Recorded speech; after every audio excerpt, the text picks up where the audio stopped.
నమస్కారం ఘంటారావానికి స్వాగతం. ముందుగా ప్రధాన అంశాలు. నేడు భారత్ రష్యా దేశాధినేతల ద్వైపాక్షిక చర్చలు. రక్షణ వాణిజ్య రంగాల్లో సిద్ధమైన కీలక ఒప్పందాలు. మూడో దఫా పేరెంట్స్ టీచర్స్ మీటింగ్ కు సిద్ధమైన ప్రభుత్వ పాఠశాలలు. మన్యం జిల్లా భామిరిలో పాల్గొననున్న చంద్రబాబు, లోకేష్. కూటమి మరో 25 ఏళ్లు ఐక్యంగా ఉండాలన్న పవన్ కళ్యాణ్. అధికారం గొడవల కోసం కాదని నేతలకు హితబోధ.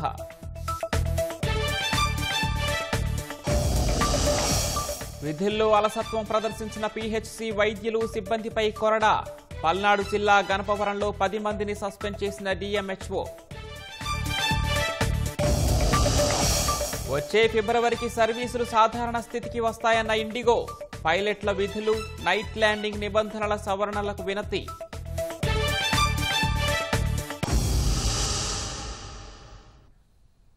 విధుల్లో నిర్లక్ష్యంగా వ్యవహరించిన పల్నాడు జిల్లా గణపవరం ప్రాథమిక ఆరోగ్య కేంద్రంలోని 2 వైద్యులతో పాటు 10 మంది సిబ్బందిని సస్పెండ్ చేసినట్లు డిఎంహెచ్ఓ తెలిపారు. నాదెండ్ల మండలం గణపవరం పీహెచ్సీని నిన్న సాయంత్రం రాష్ట్ర వైద్యారోగ్య శాఖ కమిషనర్ వీరపాండ్యన్ ఆకస్మిక తనిఖీ చేశారు. అప్పటికే పీహెచ్సీకి తాళాలు వేసిన సిబ్బంది వెళ్లిపోయారు. సమయం కాకముందే వెళ్లిపోయిన విషయంపై ఆగ్రహించిన ఆయన ఫోటోలు, వీడియోలు తీసి డిఎంహెచ్ఓకి పంపించారు. దీనిపై స్పందించిన అధికారులు ఘటనపై ఆరా తీశారు.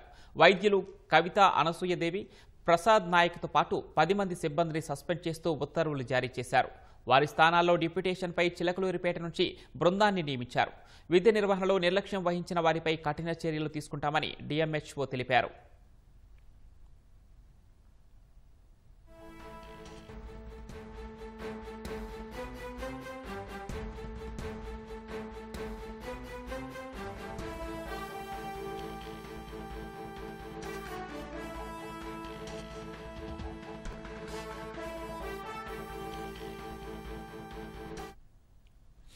కూటమి ప్రభుత్వానికి ఇంత బలం ఉండి ప్రజల ఆకాంక్షలకు అనుగుణంగా వ్యవస్థలో మార్పులు తీసుకురాలేకపోతే ఎన్ని పదవులు ఉన్నా నిష్ప్రయోజనకరమని ఉప ముఖ్యమంత్రి పవన్ కళ్యాణ్ అన్నారు.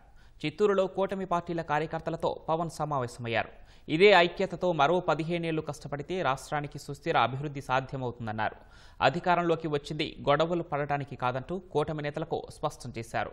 ఏళ్ల తరబడి ప్రమోషన్లకు నోచుకొని 10,000 మంది పంచాయతీరాజ్ శాఖ ఉద్యోగులకు పదోన్నతులు కల్పించగలిగామని అన్నారు. పంచాయతీరాజ్ శాఖ ఇటీవల ప్రయోగాత్మకంగా చేపట్టిన స్వచ్ఛ రథాలను పవన్ పరిశీలించారు. జనసేన తాలూకు ముఖ్య లక్షణం ఏంటంటే కోల్పోతున్న ధైర్యాన్ని నింపడం. దానికి మీరందరూ లేకపోతే మటుకు నేనొక్కని ఎంత ధైర్యవంతునైనా సరే మీలో లక్షణం లేకపోతే మనం ఈ రోజున ఈ స్థితిలో ఉండేవాళ్ళం. అందుకని ముఖ్యంగా మీ అందరికీ పేరు పేరున ధన్యవాదాలు తెలుపుకున్నాను. మీ కరేజ్ అంటే ఒక్కడికి ఉంటే అది వాడి కోపం, ఒక 10,000 మందికి వస్తే అదొక సమూహం తాలూకు శక్తి. అది అలాంటి సమూహాన్ని మనం ప్రతి ఊర్లో పెట్టుకుంటూ వెళ్తే ఈ రోజున కూటమి ప్రభుత్వం ఇంత బలంగా చేయగలుగుతుంది. మనం ఏ మంచి ఉద్దేశంతో పెట్టామో కానీ ఈ కూటమి కూడా కేంద్రానికి బలం అయిపోయింది. కానీ మన అందరి ఉద్దేశం కామన్ మినిమం ప్రోగ్రామ్ కింద రాష్ట్రం బాగుండాలి, రాష్ట్రంలో అరాచకాలు ఉండకూడదు. ఇది మన అందరి ఉద్దేశం. సో దీంట్లో ఒక్కోసారి మన మధ్య మాట ఇచ్చి ఒక పార్టీలో ఉన్న నాయకులకే మనకి పడదు. ఒక్కోసారి ఏ గొడవ అయినా సరే చైనా ఇండియా మధ్య ఈ సరిహద్దు గొడవల్ని 18 సార్లు అవసరమైతే 20 రౌండ్లు కూర్చుంటారు స్పీచ్. సో మనం అందరం కూడా మినీ యుద్ధాలే చేయాలి, తప్పదు కదా. యుద్ధాలు అంటే కొట్టుకోవడాలు, తిట్టుకోవడాలు కాదు, కానీ మనకి మాట. భవిష్యత్తులో నేనే కూర్చొని సెంట్రల్ ఆఫీస్లో నేనే మానిటర్ చేయిస్తాను, మన కూర్చోబెట్టి. ఎందుకంటే నాకు మీరు చేయాల్సింది మనం గొడవ పట్టడానికి అయితే మనం రాలేదు అధికారంలోకి. మనం బలహీన పడకుండా కూటమి ప్రభుత్వానికి బలం అవ్వాలి. అందుకని దాన్ని దృష్టిలో పెట్టుకుని మనందరం ముందుకెళ్దాం తెలియజేసుకుంటూ ఇక్కడికి ఇచ్చేసిన మీ అందరికీ ప్రతి ఒక్కరికి పేరు పేరు ధన్యవాదాలు తెలుసుకుంటాం. టీడీపీ కార్యకర్తలు, నేతలు అలకల జోలికి వెళ్లొద్దని లోకేష్ హితబోధ చేశారు. మన్యం జిల్లా భామిరిలో పాలకొండ నియోజకవర్గ టీడీపీ కార్యకర్తల సమావేశంలో లోకేష్ పాల్గొన్నారు. సొంతింటి సమస్యలాగే మాట్లాడుకొని అందరం కలిసి ముందుకు వెళ్లాలని స్పష్టం చేశారు.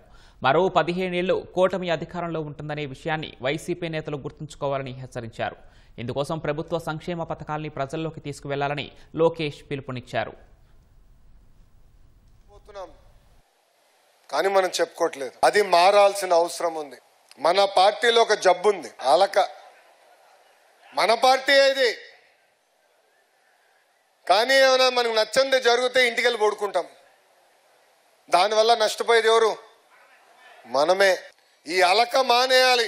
వేదిక మీద అచ్చన్నకు బాగా తెలుసు, ఆ సైకోతో ఎంత పోరాడానో దానికన్నా 3-4 రెట్లు ఎక్కువ పార్టీలో సంస్కరణలు తీసుకురావాలని నేను పోరాడా.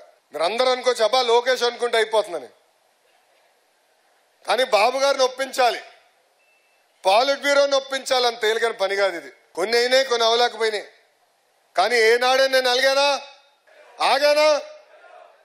1 కాదు 2 కాదు 100 సార్లైనా మనం మాట్లాడుకోవాలి, చర్చించాలి, అనుకుంది మనం సాధించాలి. అంతేగాని మన కొంపలోకి వేరేల్ని రానికూడదు. రవి, ఈ పొత్తు ఏదైతే మనకుందో ఈ టర్మే కాదు, వచ్చే టర్మ్ కాదు, రాబోయే 15 సంవత్సరాలు కలిసికట్టుగా పనిచేయాల్సిన అవసరం ఉంది.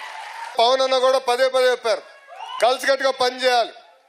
చిన్న సమస్యలు ఉంటాయి, కుటుంబం అన్నప్పుడు కూర్చోవాలి, మాట్లాడుకోవాలి, మన సమస్యలు మనమే పరిష్కరించుకోవాలి తప్ప మిస్ ఫైర్లు, క్రాస్ ఫైర్లు మన చరిత్రలో ఉండదు.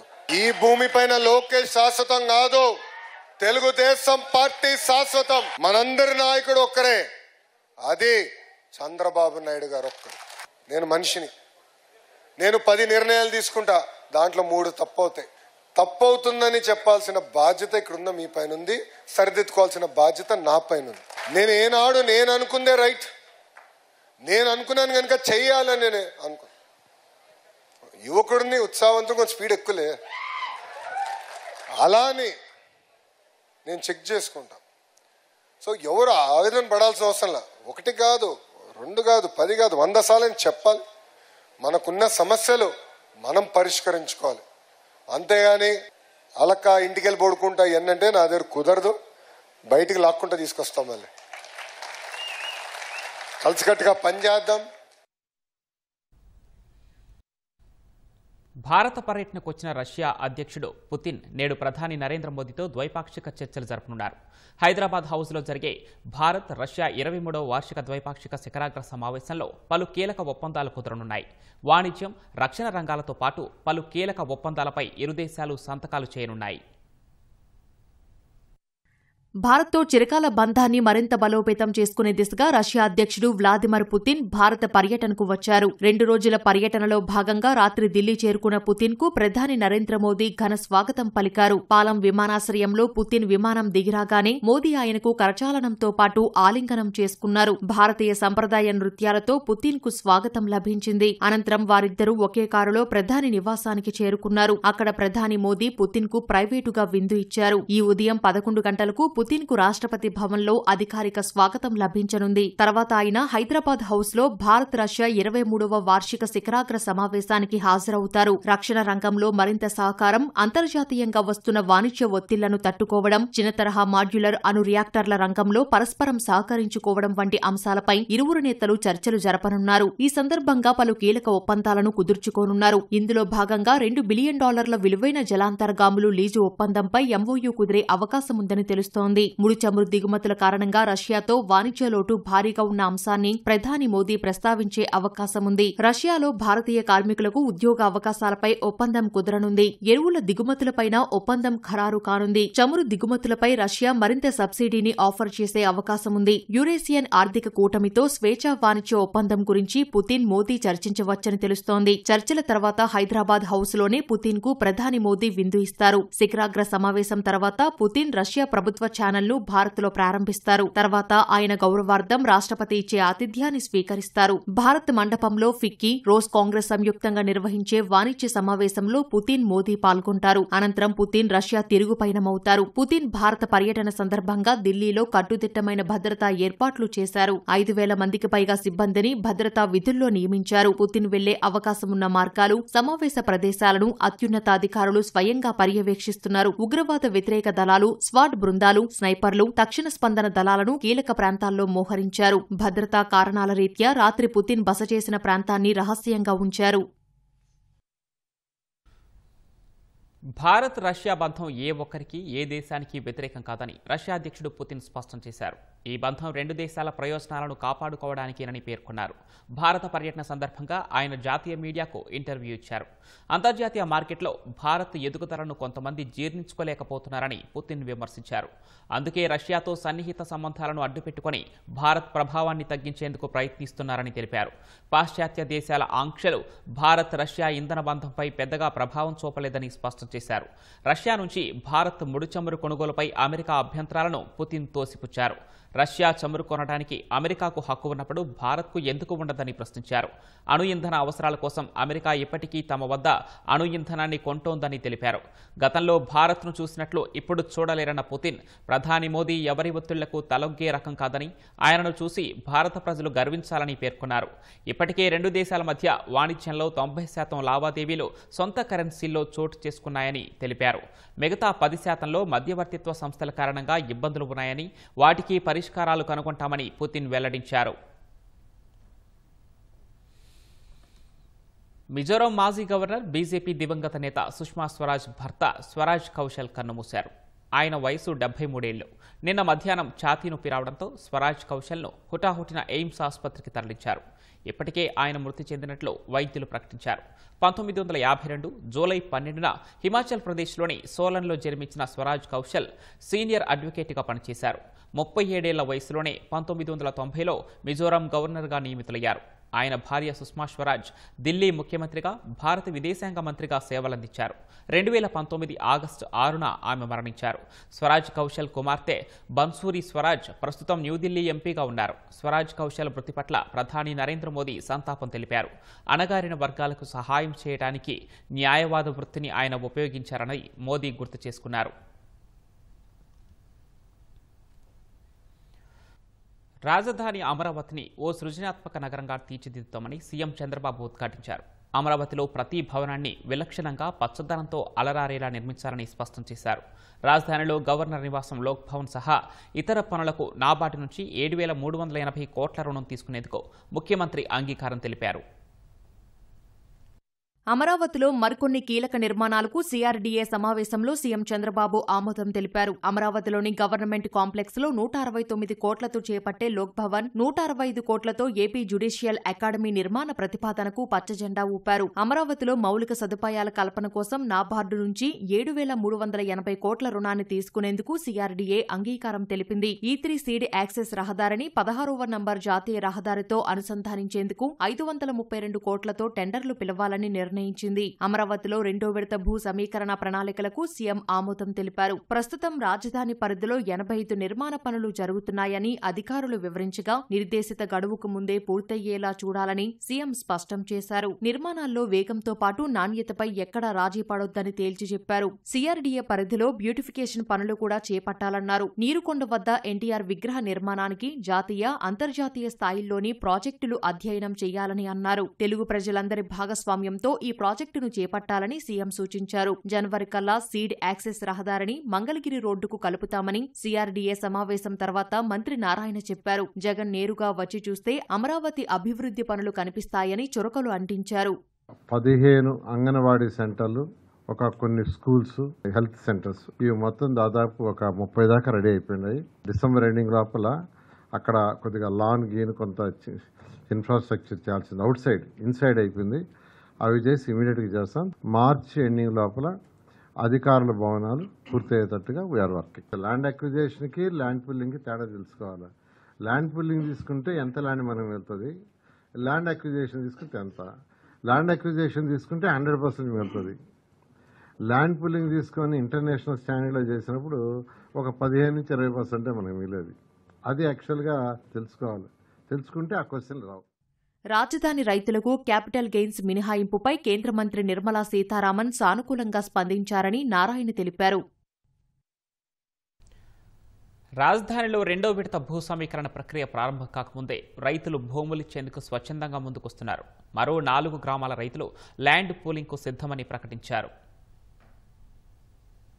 రాజధాని విస్తరణలో రెండో విడత భూ సమీకరణకు రైతుల్ని సమాయత్తం చేసేందుకు అమరావతి మండలం ఎండ్రాయిలో 4 గ్రామాల రైతులతో సమావేశం నిర్వహించారు. వైకుంఠపురం, పెదమద్దూరు, చాపాడు రైతులు కూడా సమావేశానికి హాజరయ్యారు. రైతులు నష్టపోకూడదనే భూసేకరణకు వెళ్లకుండా సమీకరిస్తున్నామని నారాయణ వివరించారు. వైసీపీ ప్రభుత్వం ఆపేయకపోతే అమరావతి నిర్మాణం ఇప్పటికే 50% పూర్తయిపోయేదని మంత్రి తెలిపారు. ఇప్పుడు పనులు వేగంగా జరుగుతున్నాయన్నారు. స్మార్ట్ ఇండస్ట్రీలు, international sports city, railway station, airport వస్తేనే ఆర్థికంగా అభివృద్ధి జరుగుతుందన్నారు. ఈ సందర్భంగా రైతులు డిమాండ్లపై నారాయణ సానుకూలంగా స్పందించారు. సంతృప్తి వ్యక్తం చేసిన రైతు నంబూరి తులసిబాబు ఎండ్రాయిలో తనకున్న 4 ఎకరాల భూపత్రాలను అప్పటికప్పుడే ఆర్డీఓకు అందజేశారు. మాది అమరావతి మండలం లింగాపురం అండి. నేను ఎండ్రాయిలో అంతకుముందు 1 సంవత్సరం క్రితం 4 ఎకరాలు కొని ఉన్నాను. నారాయణ గారు చెప్పి మేము దానికి సంతృప్తి పడి బాబు గారి మీద నమ్మకంతో ఏదైనా సమస్యలుంటే ప్రవీణ్ గారు పరిష్కరిస్తారని మేము నమ్మకంతో పొలం ఇవ్వడం జరుగుతుంది. ఏదుండా ఎమ్మెల్యే గారితో మాట్లాడతామో దాన్ని పరిశీలించుకొని మాట్లాడుకొని చేసుకుంటాం. 29 గ్రామాల్లో ఏదైతే జరుగుతుందో అదే జరుగుతుందని చెప్పారు. దానికి కూడా మేము సిద్ధమే. కాకపోతే మా రైతులందరూ ఏం కోరుకుంటున్నారు అని అంటే కనుక ఎక్కడ ఇస్తే కనుక ఆ డెవలప్మెంట్ తక్కువ ఉంటుందేమన్న ఆస్కారంతో ఒక 4 గ్రామాలందరినీ కలిపి ఒక చోట ఇవ్వమని అడుగుతున్నాము. నా ఒక్కడిదే 13 ఎకరాలు పోతుంది. మా నాన్నగారు వాళ్ళు 3 అన్నదమ్ములు, వాళ్ళందరిది కలిపితే 40 ఎకరాలు అవుతుంది. పూలింగ్లో ఇవ్వడానికి మేము సిద్ధంగానే ఉన్నాము, ఇస్తాం కానీ మాకు తూర్పుగా దొండపాడు గ్రామం వాళ్ళకి ఇస్తున్నారు కదా కౌలు. మాకు ఇప్పుడు 35 ఏళ్ళు నియర్ నేనే ఇస్తున్నా. 35 ఏళ్ళు కౌలు నడుతుంది కాబట్టి మాకు 40-50 వేలు కౌలు ఉన్నాయి. వాళ్ళ 10 సంవత్సరాలు నాడు ఇచ్చారు. క్రమీ పెరుగుతూ వచ్చింది. మాకు 5 ఏళ్లే పెడతారేమో, డెవలప్ అయితే 5 ఏళ్లే పెడతారేమో. మరి ఈ బతకాలి కదా మేము 5 సంవత్సరాలైనా. మాకు 4 ఎకరాల పొలం ఉంది. రాజధాని గీయడానికి మాకు సంతోషమే. మా పిల్లలకు ఉద్యోగాలు కావాలని అడుగుతున్నాం. రాజధాని గ్రామాల్లో మేమంతా ఎస్సీల వరకు వాళ్ళ రాజధానిలో ఇస్తారో ఏడిస్తారో మాకు ఇంటికి ఒక ఉద్యోగం కావాలి. బ్యాంకులో క్రాప్ లోన్ తీసుకున్నాం. అవి కూడా రుణమాఫీ అయ్యేటట్టుగా ప్రభుత్వాన్ని మేము డిమాండ్ చేస్తున్నాం. రెండో విడత భూసేకరణ గ్రామాల్లో 90% రైతులు అంగీకారం తెలిపారంటూ నారాయణ ధన్యవాదాలు తెలిపారు. రైతు వచ్చారు, ఆయన సార్ నేను ఒరిజినల్ డాక్యుమెంట్స్ ఇచ్చాను, ఇవాళే తీసుకోండి నాకు మంచి రోజు అని ఇచ్చారు. నిజంగా నేను యాక్చువల్గా ఈ యొక్క 4 గ్రామాల నుండి ప్రత్యేక అభినందిస్తున్నాను. నేను వచ్చింది డాక్యుమెంట్స్ తీసుకొని చేయడానికి కాదు, ఇంకా కొంత టైం ఉంది. అయినా రైతుకైతే రైతు వచ్చి ఈరోజు ఇవ్వటం నిజంగా చాలా చాలా సంతోషంగా ఉంది. నేను ఫ్రీక్వెంట్గా విలేజ్లో తిరుగుతుంటాను శాసనసభ్యులతో. ఏదున్నా నా లెవెల్లో చేయగలిగింది నేను అక్కడ డెసిషన్ తీసుకొని చేస్తాను. నా లెవెల్ గాంధీ ముఖ్యమంత్రి గారు చెప్పి వారు నిర్ణయాన్ని తీసుకొని దాని ప్రకారం ముందుకు పోతానని రైతు సోదరులందరికీ తెలియజేస్తాను. ఏడాదిలోగా రాజధానిలో ఇంటర్నేషనల్ స్పోర్ట్స్ సిటీ నిర్మాణ పనులు ప్రారంభిస్తామని మంత్రి హామీ ఇచ్చారు. రైతులకిచ్చే రిటర్నబుల్ ప్లాట్లలో అభివృద్ధి కార్యక్రమాలు త్వరితగతిన చేపడతామని తెలిపారు. వైసీపీ హయాంలో చోటు చేసుకున్న తిరుమల శ్రీవారి పరకామణి చోరీ కేసు చిన్నదిగా చెప్పుకొచ్చిన జగన్ సంగతి దేవుడే చూసుకుంటాడని మంత్రి లోకేష్ అన్నారు. లక్షల కోట్ల జనం సొమ్ము దోచుకున్న జగన్కు వెంకన్న హుండీ దోపిడీ చిన్న చోరీలా కనిపిస్తుందా అని ప్రశ్నించారు. అది మహాపాపమని గ్రహించాలని హితవు పలికారు. తిరుమల శ్రీవారిని జగన్ అవమానించడం దుర్మార్గమని మండిపడ్డారు. పరకామణి కేసెస్లో చిన్న చోరీ 9 నోట్లు $9 వర్త్ 72,000 ఇండియన్ కరెన్సీ, అది చోరీ. దీనికి ప్రాయశ్చిత్తంగా ఆ దొంగ కుటుంబ సభ్యులు 14 కోట్లు విలువైన వారి ఆస్తులను వారు దేవుడికి ఇవ్వడం తప్పవుతుందా? పోనీ దేశంలో అనేక చోట్ల అనేక ఆలయాల్లో ఇలాంటి ఘటనలు గతంలో జరిగాయి, కానీ ఎక్కడైనా ఇలా ఆస్తులు దేవుడికి ఇచ్చారా? నేను అడుగుతా ఉన్నా. దేవుడి దగ్గర డబ్బులు తీసుకుంటే దొంగతనం చేస్తే చిన్న దొంగతనం అంట. అయ్యా దేవుడే మిమ్మల్ని చూసుకుంటాడు స్వామి, మా అవసరం లేదు ఇక్కడ. ఇంకా అంటే ఎంత అన్యాయం చూడండి. దేవుడిని పట్టించుకోడు, ప్రజల్ని పట్టించుకోడు. వాళ్ళ పార్టీకి చెందిన ఒక వ్యక్తి చనిపోయాడని పరామర్శించడానికి వెళ్ళేటప్పుడు ఇంకొక 2 చంపాడు. వాళ్ళు రప్పరప్ప అంటే మొన్నే కుర్చీ మరత పెట్టాం. 29 ఎన్నికలు వచ్చే గల సినిమాలో ఎండ్ కార్డు ఉంటుంది కదా, అలా వాళ్ళ పరిస్థితి ఉంటుంది. వచ్చే ఏడాది ఫిబ్రవరి 10 నాటికి తమ విమాన సర్వీసులు సాధారణ స్థితికి చేరుకునే అవకాశం ఉందని దేశీయ విమానయాన సంస్థ ఇండిగో డీజీసీఏకు సమాచారం ఇచ్చింది. పైలట్ల విధులు, రాత్రివేళ విమానాల ల్యాండింగ్ విషయంలో ఇటీవల తీసుకొచ్చిన నిబంధనల్లో తాత్కాలిక సడలింపు ఇవ్వాలని కోరింది. నిర్వహణాపరమైన లోపాల కారణంగా దేశవ్యాప్తంగా గురువారం ఒక్కరోజే 550కి పైగా ఇండిగో విమాన సర్వీసులు రద్దయ్యాయి. ఫలితంగా ఇండిగో ప్రయాణికులు తీవ్ర అవస్థలు పడ్డారు. ఈ నెల 8 వరకు విమానాల రద్దు కొనసాగుతుందని ఇండిగో డీజీసీఏకు సమాచారం ఇచ్చింది. ఆ తర్వాత విమాన సర్వీసులను తగ్గించనున్నట్లు తెలిపింది. అటు ఇండిగో విమానాల గందరగోళంపై పౌర విమానయాన శాఖ మంత్రి రామ్మోహన్ నాయుడు అత్యున్నత స్థాయి సమావేశం నిర్వహించారు. గందరగోళ పరిస్థితులను సరిదిద్దడంలో ఇండిగో సంస్థ వ్యవహరించిన తీరుపై కేంద్ర మంత్రి అసంతృప్తి వ్యక్తం చేశారు. నూతన నిబంధనల విషయంలో తగినంత సమయం ఇచ్చినా అమలు చేయలేకపోయిందని అన్నారు. విమానాల రద్దు విషయాన్ని ప్రయాణికులకు ముందస్తుగా తెలియజేయాలని ఇండిగో సంస్థను ఆదేశించారు. విమానాల రద్దు నేపథ్యంలో ఛార్జీలు పెరగకుండా చూడాలని అధికారులకు సూచించారు. ఇండిగో కార్యకలాపాలను నిరంతరం పర్యవేక్షించేందుకు ఆ సంస్థ నిర్వహణ కేంద్రాలకు అధికారులను పంపామని పౌర విమానయాన శాఖ ఓ ప్రకటనలో తెలిపింది.